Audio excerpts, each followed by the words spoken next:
తర్వాత అయినా కూడా జర్నీ ఒకేసారి స్టార్ట్ అయింది కదా. ఓకే, రవితేజని వదిలిపెట్టండి, మిగతా క్యారెక్టర్ మన తర్వాత వచ్చిన వాళ్ళు మన పైకి వెళ్ళిపోయినా ఎక్కడ మానవ సహజం కదా, మీరని కాదు, మామూలుగా మానవ సహజం. అంటే తర్వాత మనది ఇంకా బ్రేక్ రావట్లేదు, సరైన బ్రేక్ అన్నది ఫీలింగ్ ఎప్పుడు రాలేదా మీకు? లేదండి, యాక్చువల్గా నాకు ఎందుకంటే నేను హీరో అయిపోతే నేను ఇండస్ట్రీకి రాలేదు ఫస్ట్ ఆఫ్ ఆల్.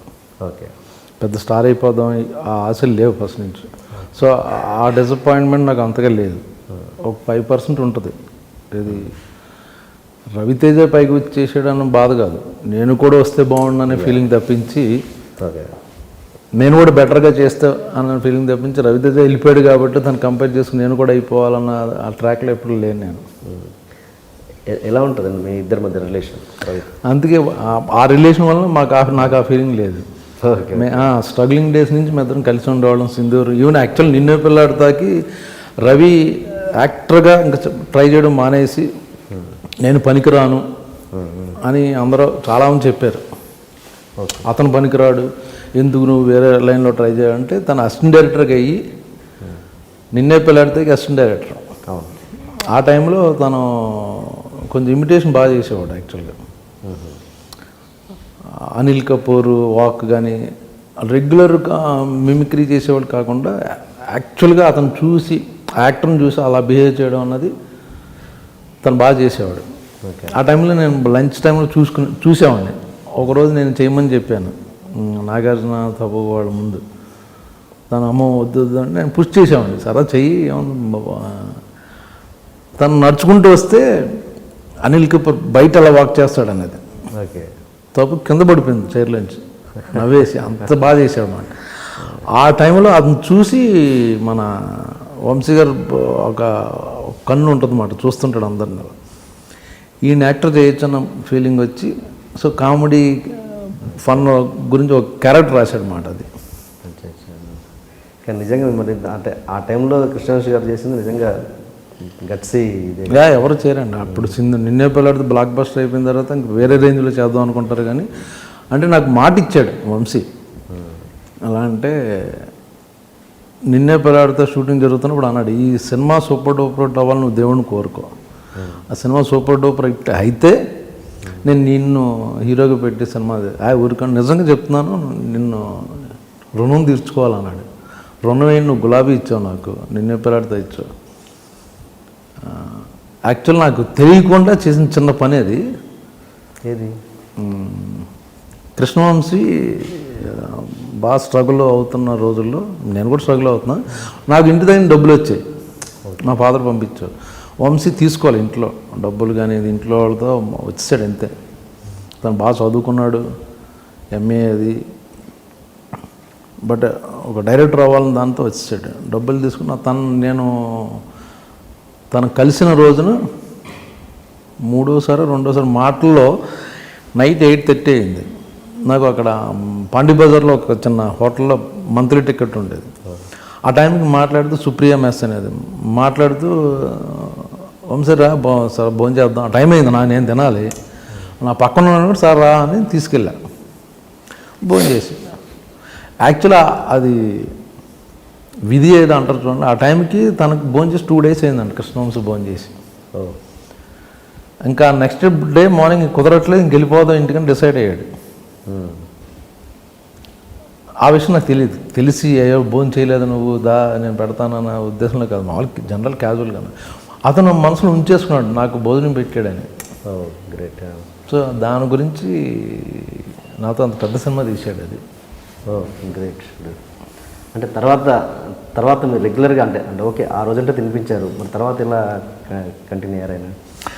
వెంటనే శివ సినిమా ఆఫర్ వచ్చేసింది దానికి, శివనాగేశ్వరరావు గారు రమ్మని.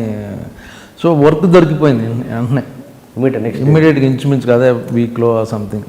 Okay okay. ఇది ఎప్పుడు షేర్ చేసుకున్నారు మీతో? నేను 2 రోజుల నుంచి ఆకలితో ఉన్నాను అన్న. నాకు తెలియదు, తను ఎప్పుడో తర్వాత ఇంటర్వ్యూస్లోనే తర్వాత ఎప్పుడో డైరెక్టర్ అయ్యాక అప్పుడు చెప్పడం మొదలెట్టాడు తను. అప్పుడేంటి మీ ఎక్స్ప్రెషన్ ఆయనతో?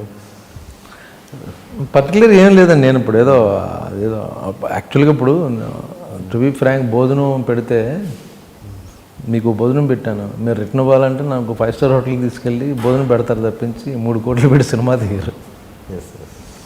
You want to give it back, నాకు ఇంటికి పిలిచి భోజనం పెట్టారు, మా ఇంటికి కూడా పిలుస్తాను, లేకపోతే వీడికన్నా ఇంకా బాగా ట్రీట్ చేస్తాను, నేను పైకి వచ్చాను కదా అన్నదాని మీద నేను వాళ్ళు అలా తీర్చుకుంటారు, కానీ ఇలా తీర్చుకోరు ఎవరు. మీరు కృష్ణవంశీ గారికి రుణం తీర్చుకునే పరిస్థితిలో ఉన్నారా? లేదండి, మీరే ఇప్పుడు కృష్ణవంశీ గారికి రుణం తీర్చుకునే పరిస్థితిలో ఉన్నారా? అది రుణం నేను తీర్చుకోలేను అది.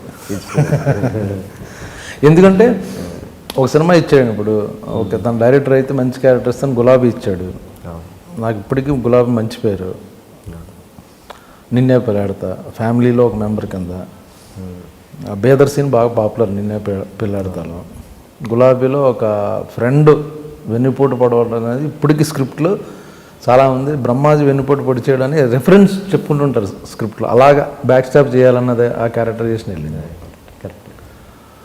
తర్వాత సింధూరం అండి, సరే సింధూరం ఫ్లాప్ అయింది, నన్ను వదిలేలా. చంద్రలేఖ అనే సినిమాలో కామెడీగా ఇంట్రడ్యూస్ చేద్దాం అని కామెడీగా చేయించాడు నాతో. సపోజ్ ఒక దేవుడు మీకు మంచి అవకాశం ఇచ్చి ఆ రుణం తీర్చుకునే అవకాశం దేవుడు ఇస్తే కృష్ణవంశీ గారి పట్ల మీరు ఏం చేస్తారు? దేవుడు ఇచ్చినా కూడా నేను రుణం తీర్చుకోవాలని అంత చేశాడు నాకు. So I don't want give it back to him. ఏదైనా సపోజ్ కొన్ని కోట్లు పెట్టి మంచి సినిమా మీరు ప్రొడ్యూసర్గా తను చేయగలడు కదండి, తను చేసుకునే పరిస్థితిలోనే ఉన్నాడు. Okay okay. అండ్ ఇప్పుడు తర్వాత మీ లాస్ట్ సినిమా ఏంటండి కృష్ణవంశీ గారితో? ఖడ్గం అండి. మరేంటి తర్వాత ఎందుకు దేంట్లో అంటే తను ఇప్పుడు ఏదో నాకు ప్రతి సినిమాలో బ్రహ్మాజీ ఇచ్చేయాలని ఏమో చూడ, క్యారెక్టర్ సూటబుల్ అయితే ఇస్తాడు యాక్చువల్గా. Okay okay. బిగినింగ్లో నేను నాకు గురించి చేశాడు, ఏది ఈవెన్ గులాబీ కానీ నిన్నే పిల్లాడతా సింధూరం అనేది. ఆ తర్వాత నేను కూడా చేస్తున్నాను కాబట్టి అందులో సూటబుల్ ఈ క్యారెక్టర్ వీడికి అయితే బాగుంటుంది అనుకుంటే ఇస్తాడు. దీని నక్షత్రంలో ఏమైనా చేశారు? నక్షత్రం చేశాను యాక్చువల్గా ఒక రోజు నేను, బట్ ఒక క్యారెక్టర్కి జనతా గారి సినిమా బిజీగా ఉండడం వల్ల నా షెడ్యూల్కి వాళ్ళు కుదరలా. సో చిన్న ఎపిసోడ్ చేసాను, అంతలోగా తీసేసి తనే వేరే వాళ్ళని పెట్టుకుంటాంటే ఇబ్బందిగా ఉందంటే ఓకే అని చెప్పారు.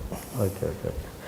అండ్ మీరు బిగినింగ్ డేస్లో చాలా ఆల్మోస్ట్ బాగా స్ట్రగుల్ అయ్యారు, డోర్ టు డోర్ అంటే ఆఫీస్ టు ఆఫీస్ తిరిగిన సందర్భం అవును కదా, మీరు ప్రయత్నాలు చేశారు.